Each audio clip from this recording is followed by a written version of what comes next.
Merci. Donc, je ne savais pas si c'était un cadeau ou pas. J'ai beaucoup réalisé de voix antérieures à Bordeaux en particulier. Je me suis dit pourquoi il me donne le tilif à moi. Mais en fait, la raison est simple, c'est que l'orateur suivant, lui, il sait faire que des alifs. Donc, évidemment, ils m'ont demandé de faire les tilifs. Alors, j'ai commencé par un peu d'études biomécaniques. Alors, c'est surtout sur des sujets anatomiques, bien entendu. Et ces études, alors on a revu à peu près une centaine de papiers pour pouvoir faire cette étude bibliographique. Et plus la cage est épaisse, eh bien, plus ça redonne de la restauration de lordose, associée, bien entendu, à l'instrumentation postérieure.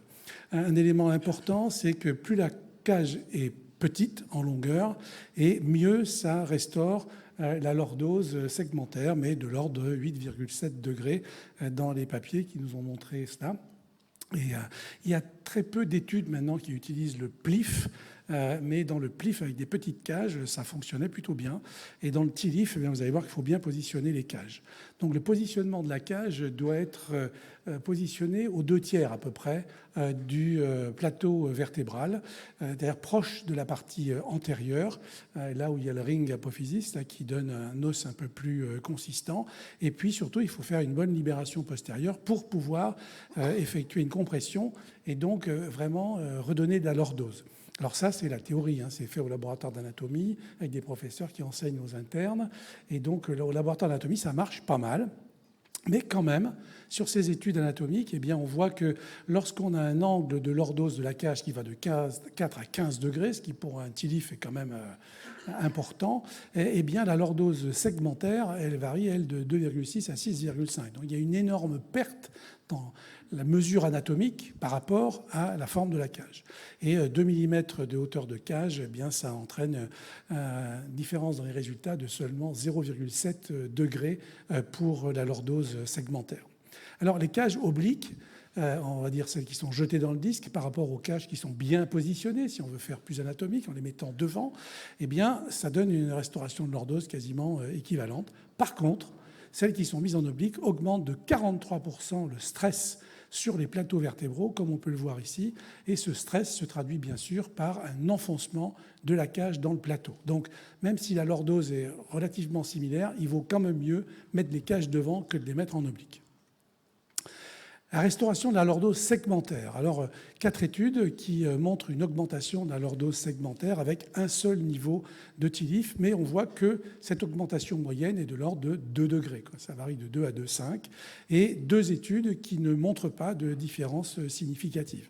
Donc, disons que ça donne un peu de lordose segmentaire, ça n'en donne pas beaucoup, mais c'est en faveur de ça.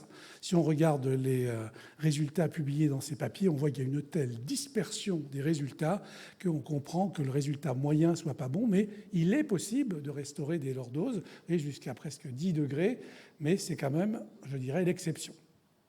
Le positionnement antérieur de la cage dans ces études anatomiques augmente la possibilité de lordose, comme on peut le voir ici. Donc il faut être proche de la partie antérieure, ce qui mécaniquement paraît bien aussi, puisque c'est proche du ring apophysis. Donc on a, pour analyser maintenant la lordose lombaire globale, est-ce qu'avec un tilif, on peut changer cela? Alors on a revu 31 papiers de la littérature, et donc sur les 22 premiers, ça varie entre moins 2 degrés, c'est-à-dire c'est moins lordosé après la chirurgie qu'avant, jusqu'à 10 degrés en post-opératoire. Vraiment, c'est très, très variable.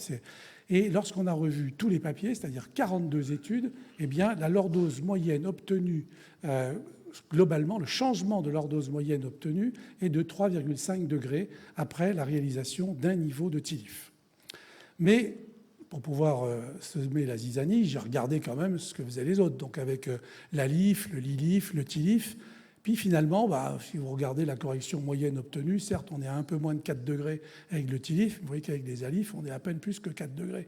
Donc finalement, peut-être qu'on n'est pas si bon que ça dans la restauration de la lordose lombaire globale lorsqu'on s'attaque à un seul niveau. Je vous le rappelle, c'est qu'un seul niveau opéré.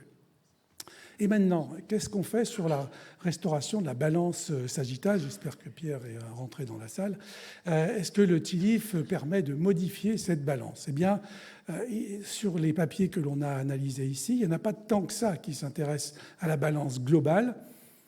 Pas de changement significatif sur la balance globale avec un niveau de tilif. Et quand il y a 2 niveaux, c'est un peu plus efficace. Et c'est tout ce qu'on a pu retenir parce que les critères d'analyse étaient effectivement extrêmement pauvres. Il y avait bien sûr l'analyse du pelvic tilt et du sacral slope, mais après c'était le SVA qui est quand même pas la façon la plus intelligente d'analyser l'équilibre sagittal. Et donc ces papiers n'apportent pas grand-chose, mais la conclusion globale, c'est que pré-op, post-op, quand on regarde des images radio, il n'y a pas une grosse différence. Je vous rappelle quand même que quand on veut faire un TILIF, la plupart des gens les mettent en position sur la table dans cette position avec différentes techniques. Eh bien, le changement de position lorsqu'on est en position horizontale, on ne garde pas la lordose qu'on a lorsqu'on est en position verticale et que certainement cette façon de faire fait que l'on diminue souvent la lordose du patient lorsqu'il est sur la table et que ça, c'est responsable de beaucoup de pertes de lordose dans beaucoup de papiers. Mais on voit qu'en lordosant bien la tige, surtout si on a des tiges qui sont connectées avec un système perpendiculaire par rapport à la vis, on arrive à restituer de la lordose. C'est tout à fait possible. Mais il faut s'y atteler et il faut le mesurer en paire opératoire, ce qui, a priori, dans tous les papiers que j'ai pu examiner sauf un, n'a jamais été fait en paire opératoire. Ils ont tout le temps mesuré en post-opératoire. Donc pour la restauration de la balance sagittale, eh bien, il y a un papier qui montre qu'avec un TILIF avec des laminoarthrectomies larges postérieures, ce qui est quand même très utile parce que le but c'est de libérer les nerfs quand même, eh bien, ça peut fonctionner.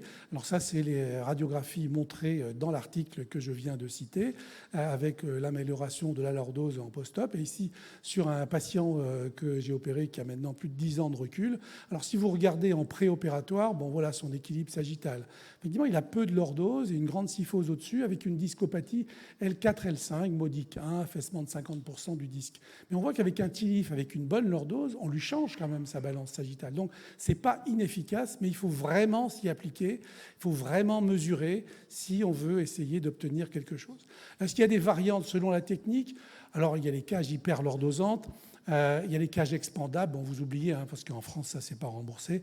Et puis, il y a les Miss TILIF. Est-ce que la technique chirurgicale peut avoir un rôle?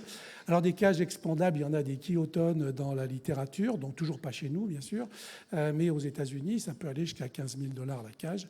Donc, la cage hyperlordosante, lordose moyenne augmentée de 5 degrés à 2 ans. C'est pas beaucoup, mais c'est quand même significatif. La lordose moyenne s'améliore, surtout quand on fait un TILIF sur 2, et c'est encore mieux quand on fait 3 niveaux. Mais pour les TILIF 1 niveau, on n'a pas retrouvé de changement vraiment sur la lordose globale. Vous voyez ici 2 niveaux, on peut effectivement rétablir une lordose intéressante. Avec les cages expandables, donc là, ça augmente la hauteur discale. C'est plus important que par contre, pour les cages standards. La cage expandable ne redonne pas une hauteur discale moyenne supérieure à la cage standard mise en place. Il n'y avait pas de différence de changement dans la lordose lombaire globale à 2 ans. La lordose segmentaire était par contre un petit peu plus importante au niveau des cages expandables. Alors pour 15 000 $ et avoir un résultat global qui n'est pas différent de la cage standard, peut-être qu'on a raison de ne pas les acheter aussi cher. Donc là, voilà, sur cadavre, ce que ça donne, ces cages expandables qui ont quand même une fâcheuse tendance à avoir un taux de subsidence extrêmement élevé. Donc là, sur une autre série, ils ont plus de capacité à améliorer la lordose et restaurer la hauteur discale que les cages standards, mais les enfoncements dans les plateaux annulent ce gain. C'est quand même dommage.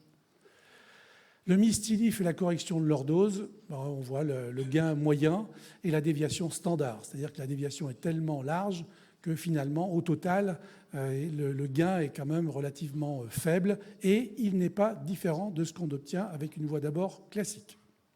En conclusion, donc, si on fait 1 ou 2 niveaux de TILIF, on peut restaurer de la lordose segmentaire. Ce n'est pas énorme, mais c'est positif, de l'ordre de 3 à 4 degrés. L'effet sur la lordose globale n'est pas retrouvé.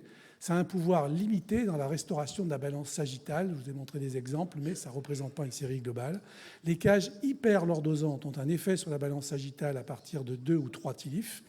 Et les cages expandables n'ont pas démontré leur efficacité par rapport aux cages standards et surtout elles s'enfoncent dans les plateaux. Et le Miss TILIF, eh bien, il faudrait faire des études prospectives randomisées analysant ce critère. Je vous remercie.